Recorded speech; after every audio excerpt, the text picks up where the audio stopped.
morning, guys. Back in the car here, making a trip to town to grab a couple packages, and kind of wanted to vent a little, I guess. So if you've seen any of my previous videos where I mentioned my boys down in Wisconsin, the oldest one is 12. He had reached out to me back in October, and found me on Facebook to reestablish contact after nearly 4 years, or over 4 years. And we were having a great, back and forth conversation. He disappeared for a couple of weeks, came back, started talking kind of differently, and I suspected that it was his mother, and actually not him. And then he disappeared again, right up until last night at about 2:45 his time. Remember, he's 12. And I think he messaged me by accident, and the way he was talking or texting, I didn't believe it was him. And I was actually going to make a phone call for a wellness check at whatever location they're living at now, because although she's supposed to keep me updated with that, if she does move, I don't know if they have yet or not. But regardless, I mean, the way he was sending his messages and the things that he was saying, yeah, it's very clear that he's found a new role model. It's most likely the local kids, and essentially they talk like they're in the ghetto, and that's his new role model now.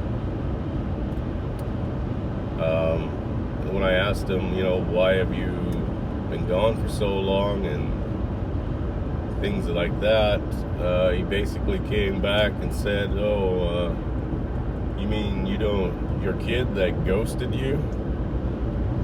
He's like, why would you ghost me? I'm your dad, not your date.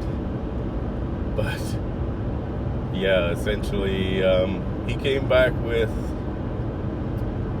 those talking points that they love to use, as mothers anyway, when it comes to pushing the narrative that dads are not required for kids anymore.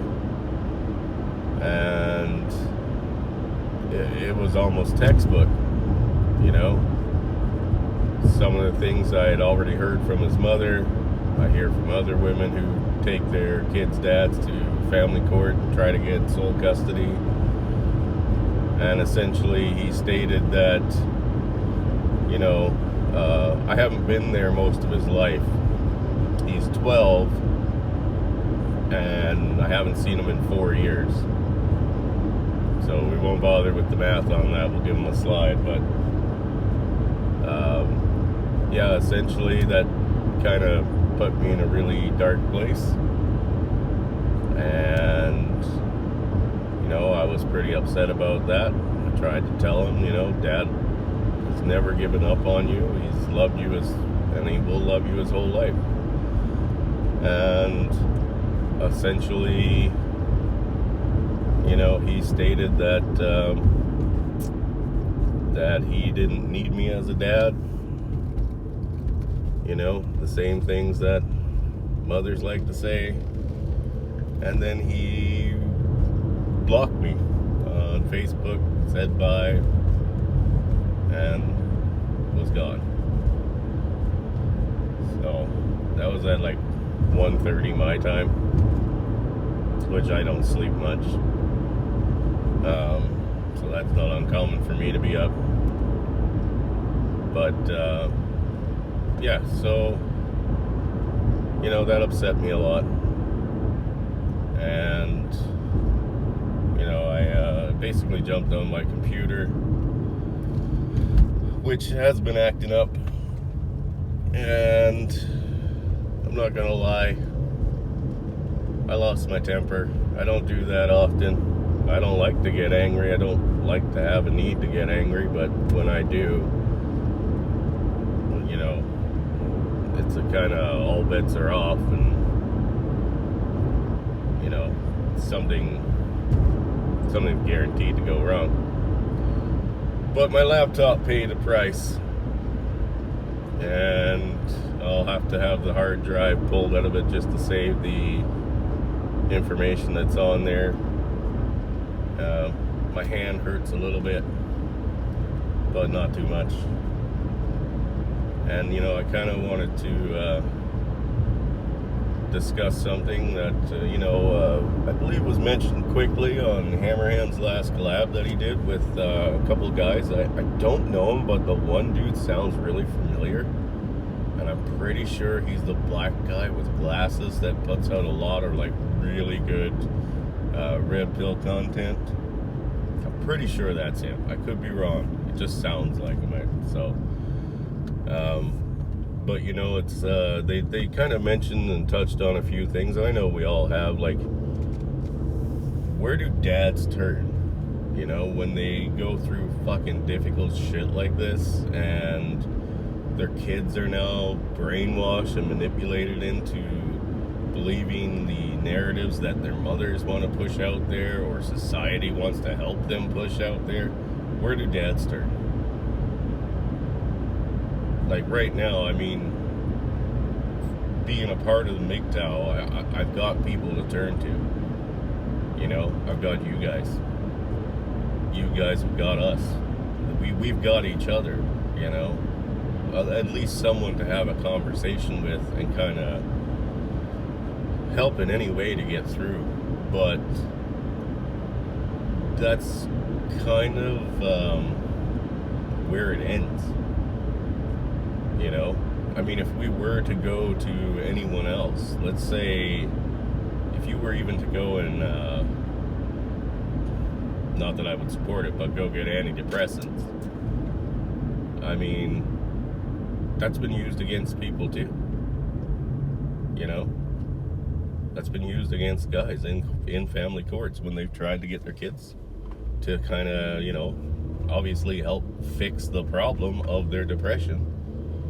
Oh, well, he's on antidepressants or antipsychotics, whatever. I don't know. I guess those categories are separate, but yeah, that's been used against guys. We go to a therapist, it costs us a fucking fortune. Me personally, I don't have the money right now to take my ex-wife back to court. I mean, that's an extra $500 bill, and you know, a couple week long process. But I don't have $500 to throw towards the family court, and the big one, which is the to have the sheriff have her served. That's nearly $400 right there for the sheriff, just to have her serve papers. I don't know if there's a cheaper option. There might be, but I'm not there to research them. Go and ask. I mean, here it's a bit of a different process. But, yeah, in the state of Wisconsin, I don't know if there is one. So, you know, after Hammerhand uploaded that video, and if he ever sees this, he mentioned that he had contacts and, you know, info to share based on the family court thing, and I would like to brush up on some of that just to see if there's anything else that I can use if I do go back to court here in the next few months. And, you know, it's obviously not as public information or as well known.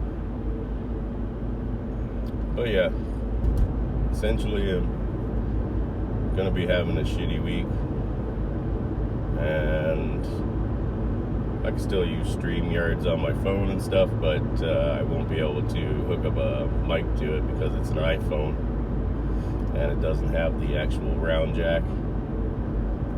But you never know. I might still jump on and do one, or maybe I'm just joining some of you guys on there on someone else's.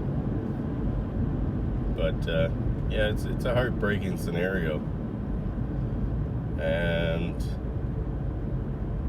I know I'm not alone. We're not alone. There are hundreds of thousands, possibly millions of us. I mean, at this point, we might as well say millions. I mean, family court doesn't take a vacation, and we're all getting the shaft. I like to hear the success stories, but they're few and far between, man. Few and far between.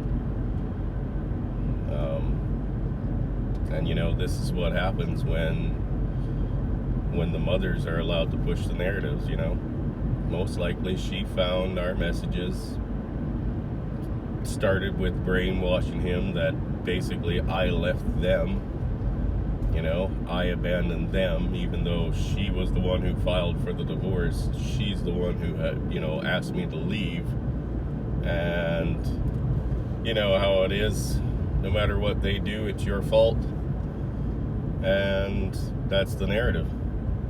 And I tried to explain to him before he blocked me that, you know, parents can split up. That's fine. That happens all the time. Doesn't mean that either one of the parents doesn't love the children. You know, that used to be the norm. We would see that on the TV shows when parents would split up. They would, you know, consult their kids and together and say, look, this doesn't change how we feel about you. Not anymore. That's not the narrative anymore. That's a fucking fairy tale. That's why that whole scenario is most likely put into Hollywood, because it's fairy tale. I mean, in this day and age, actually, you know, the way it's been, I know Hammer's gone through it. I mean, he's got a daughter that was completely turned against him. What could he do about it? You know what I mean? We can only tell our kids the truth. And if they choose not to believe it because somebody else is there pushing a narrative over and over again and manipulating them, well, that's all we can do. You know, I told them that I've always loved them and I'll always be here for them. I think one of the comments that he made was kind of a bit silly, but funny, which was that I wasn't there for him for his hard times, so I can't be there for his success. I was like, holy fuck, is that ever out of the dictionary? Right? I mean, who hasn't heard that one before? Generally coming from their mothers. But anyway, guys, I appreciate you all being here. And you know, I hope we can all continue to be here for each other, because really outside of MGTOW, I mean, nobody else wants to hear our fucking problems. Fuck us. They got more important things to worry about, like, you know, the women's and the transgenders and, you know, the queer eyes. That's all that matters. Oh, and, you know, maybe some global warming thrown in here and there. But fuck half the population. Fuck them all. So anyway, guys, have a good one. And we'll hopefully see you out there.